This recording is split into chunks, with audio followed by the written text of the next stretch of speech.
உக்ரம் வீரம் மகாவிஷ்ணும் ஜுவலந்தம் சர்வதோமுகம் நிருசிம்ஹம் பீஷணம் பத்ரம் மிருத்யோர் மிருத்யும் நமாம்யகம். பகவான் செய்த எத்தனையோ அவதாரங்களுக்குள்ளே பக்தர்களை ரட்சிப்பதற்காக நான் என்றும் காத்திருக்கிறேன், என்ன துன்பம் ஏற்பட்டாலும் நீங்கள் கவலைப்பட வேண்டாம் என்று காட்டிய அவதாரம் ஸ்ரீ நிருசிம்ஹாவதாரம். அந்த வடிவத்தோடு பகவான் பல கோவில்களில் தான் காட்சி அளிக்கிறார். அதை போன்ற ஒரு தலத்தைத்தான் நாம் தற்போது வந்து அடைந்திருக்கிறோம். தஞ்சையில் இருக்கக்கூடிய தஞ்சை மாமணி கோவில் என்கிற திவ்யதேசத்தை பற்றி பார்த்து வருகிறோம்.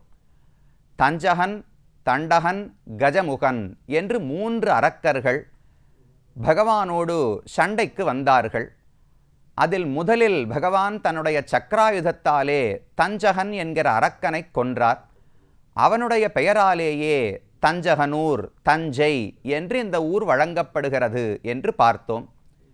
அந்த வடிவத்தோடு பகவான் நீலமேகப் பெருமானாக முதல் கோவிலில் அமர்ந்த திருக்கோலத்தில் அபயஹஸ்தத்தோடும் ஆஹ்வான ஹஸ்தத்தோடும் சேவை சாதிக்கிறார் என்று பெருமானை தரிசித்து கொண்டோம்.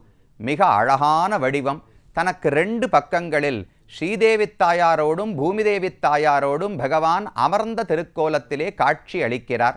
இந்த பெருமானை பற்றி, இந்த ஊரை பற்றி திருமங்கையாழ்வார் பாடும்பொழுது, எம்பிரான் எந்தை என்னுடை சுத்தம் எனக்கரசு என்னுடை வாழ்நாள் அம்பினால் அரக்கர் வெறுக்கொள நெருக்கி அவர் உயிர் செகுத்த எம் அண்ணல் வம்புலாம் சோலை மாமதில் தஞ்சை மாமணி கோயிலே வணங்கி நம்பிகாள் உய்ய நான் கண்டுகொண்டேன் நாராயணா என்னும் நாமம் என்று தெரிவிக்கிறார்.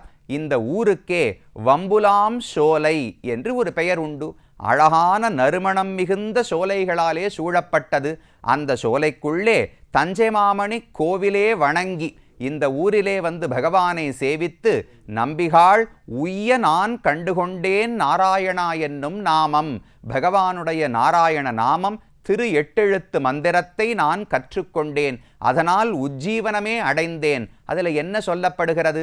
பகவானை என்னவென்று புரிந்து கொண்டேன் என்றால், எம்பிரான் எனக்கு சுவாமி உபகாரங்களை செய்தவர் அவர்தான், எந்தை எனக்கு தலைவர் தந்தை அவர்தான், என்னுடைய சுற்றம் எனக்கு உறவினர்களாக இருந்து எல்லா விதமான உதவிகளையும் பகவான் தான் பார்த்து கொள்ளுகிறார், எனக்கு அரசு எனக்கு தலைவனாக ராஜாவாக இருந்து நான் பண்ணும் கைங்கரியம் அனைத்தையும் பகவான் ஏற்றுக்கொள்ளுகிறார், என்னுடைய வாழ்நாள் நான் வாழ்நாள் முழுக்க இவருக்குத்தான் கைங்கரியம் செய்ய வேண்டும், என்னுடைய வாழ்க்கையே இந்த பெருமானுடைய திருவடிகளில்தான் என்று புரிந்து கொண்டேன் என்று தஞ்சமாமணி கோயில் பெருமான் நீலமேகப் பெருமானை பற்றி ஆழ்வார் பாடினார்.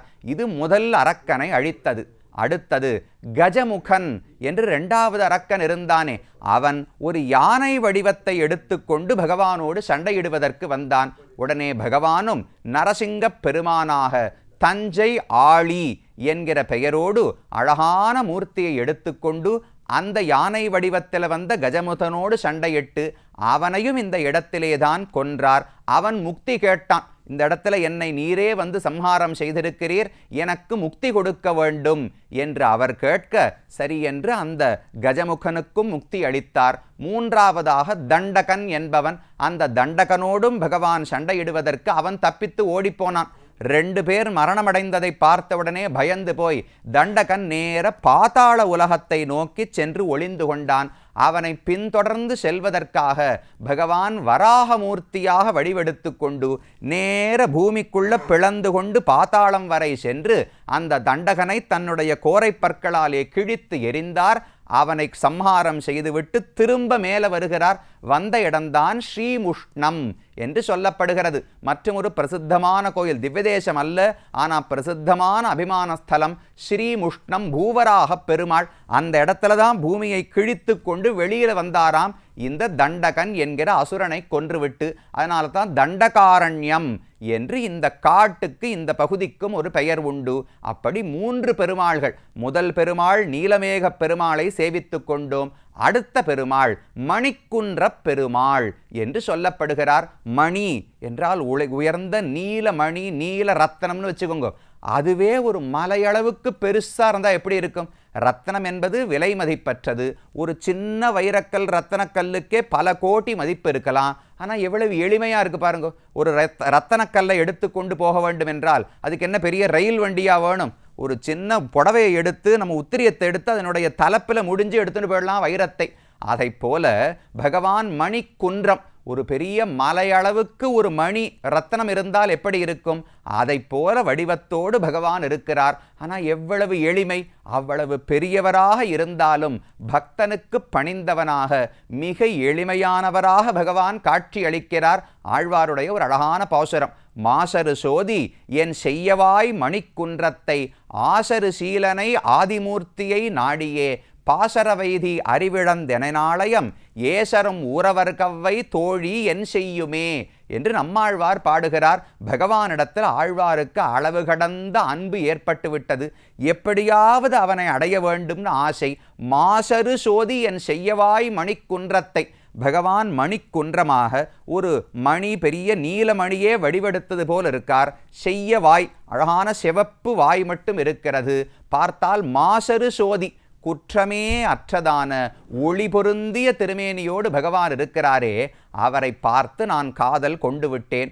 ஊரவர் கவ்வை தோழி என் செய்யுமே. இனி ஒரு பெண் ஒரு ஆண்மகனை பார்த்து ஆசைப்பட்டு மேல் விழுந்து அவனை தேடி போய் பின்தொடர்ந்து போனால் உலகத்தில் யாரால தவறாக பேச மாட்டார்களா என்று தோழிகள் கேட்கிறார்கள். அப்ப ஆழ்வார் சொல்றார், தோழி என் செய்யுமே, இவர்கள் பேச்சுக்கெல்லாம் பயப்படுற நாள் என்னைக்கோ கடந்து விட்டோம். பாசரவைதி அறிவிழந்து என நாளையம், இப்படி அறிவால யோசிக்கிற நேரமெல்லாம் என்றைக்கோ கடந்து போய்விட்டது. இப்ப என்னால் யோசிக்கவே முடியவில்லை. எப்படியாவது பகவானை அடைய வேண்டும் என்கிற ஆசைதான் மனதில் விஞ்சி இருக்கிறது என்று இந்த பெருமான், மணிக்குன்ற பெருமானுக்கு அவ்வளவு ஆட்பட்டிருக்கிறேன் ஆழ்வார் தெரிவிக்கிறார். அந்த பெருமான் தான் 2வது கோவிலில் சேவை சாதிக்கிறார். இவரும் அமர்ந்த திருக்கோலத்திலே கிழக்கு நோக்கி சேவை சாதிக்கிறார். வலது திருக்கையாலே அபயம் என்று வருபவர்களுக்கு அபயம் அளித்து கொண்டு இடது திருக்கையை தன்னுடைய திருமடியிலே வைத்து கொண்டிருக்கிறார். மேல் நோக்கி இப்படி வைத்துக்கொண்டு காட்சியளிக்கிறார். ஸ்ரீதேவி பூதேவி நாச்சிமார்களை 2 புறங்களிலும் சேவித்துக் கொள்ளுகிறோம். இது மணிக்குன்ற பெருமாள். இந்த கோவிலில் இருக்கக்கூடிய தாயாருக்கு அம்புஜவல்லி தாயார் என்று திருநாமம். அம்புஜவல்லினா கையில தாமரைகளை தரித்தவளோ, அம்பு என்று தண்ணீருக்கு பெயர். அம்புஜம் என்றால் தண்ணீரில் பிறந்த தாமரை.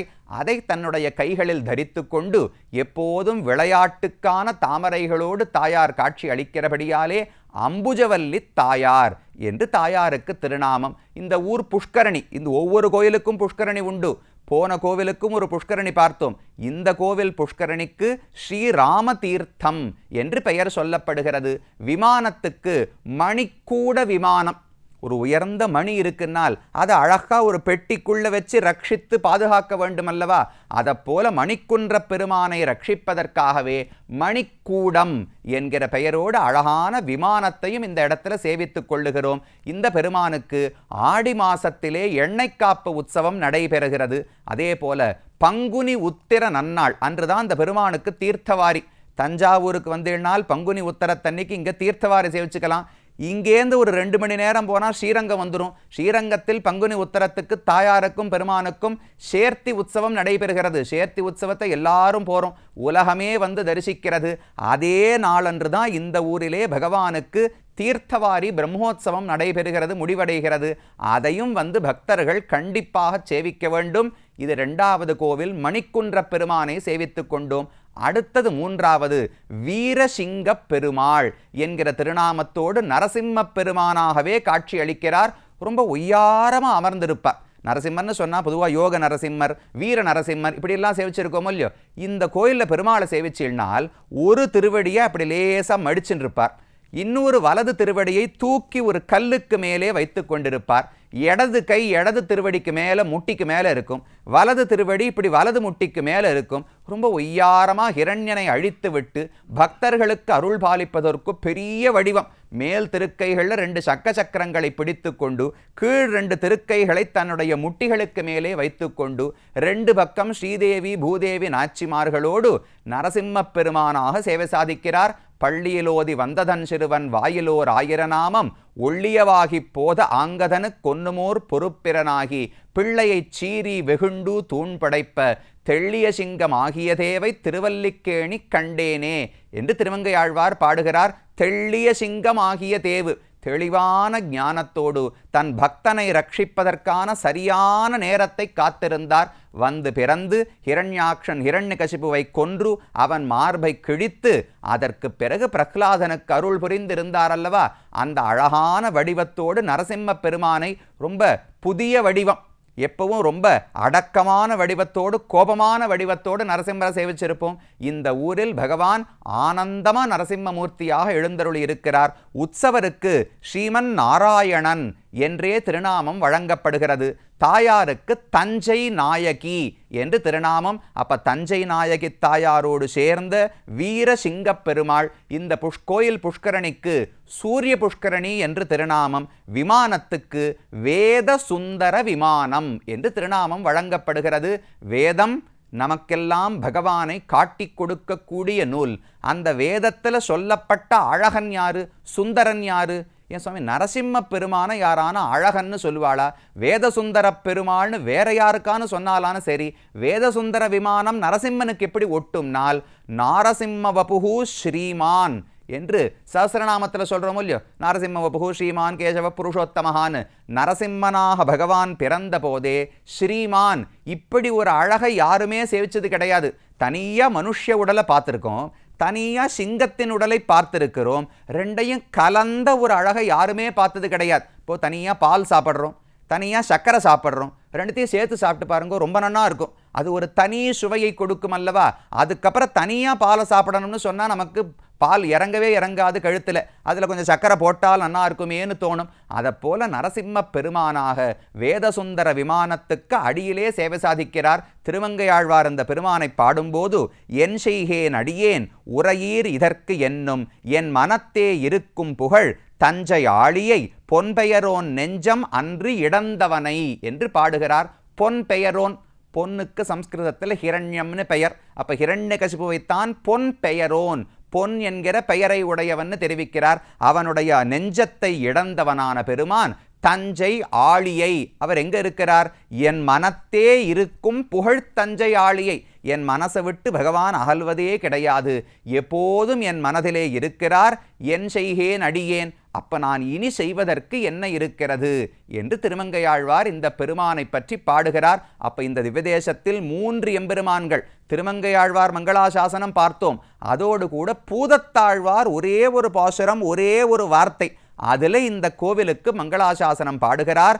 தமருள்ளம் தஞ்சை தலையரங்கம் தன்கால் தமருள்ளும் தன் பொறுப்பு வேலை தமருள்ளும் மாமல்லை கோவல் மதிர்குடந்தை என்பரே ஏவல்ல எந்தைக்கு இடம். பகவான் எத்தனையோ இடங்களில் காட்சி அளிக்கிறார். தமர் உள்ளம், பக்தர்களுடைய நெஞ்சத்தில் இருக்கிறார். தஞ்சை, தஞ்சமாமணி கோவிலில் இருக்கிறார். தலை அரங்கம், திருவரங்கத்தில் காட்சி அளிக்கிறார். தன்கால் என்கிற திவ்யதேசத்தில் இருக்கிறார். தமருள்ளும் தன் பொறுப்பு வேலை, தன் பொறுப்பு பெரிய திருமலைக்கு மேல பகவான் காட்சி அளிக்கிறார். பார்க்கடலில் காட்சி அளிக்கிறார். இப்படி எல்லா இடங்களும் பகவான் ஏன் ஆசைப்பட்டிருக்கிறார் என்றார், தமர் உள்ளும், பக்தர்கள் பகவானை காண வேண்டும் என்று ஆசைப்படுகிறார்கள் அல்லவா, அதற்கு ஏற்ப இத்தனை இடங்களிலும் காட்சி அளிக்கிறார். தஞ்சை மாமணி கோவில் என்கிற ஒரே திவ்யதேசத்துக்குள்ளே 3 பெருமாள்களாக நீலமேகப் பெருமாள், மணிக்குன்றப் பெருமாள், வீரசிங்கப் பெருமாள் என்று 3 வடிவங்களில் அமர்ந்த திருக்கோலத்தில் பகவான் காட்சி அளிக்கிறார். திருமங்கையாழ்வாரும் பூதத்தாழ்வாரும் பாடிய ஒரு அழகான திவ்யதேசம். இங்கேயும் சேவித்து கொண்டு அடுத்த திவ்யதேசத்தில் அடுத்த எம்பெருமானை தரிசிக்க நாமும் நகர்வோம்.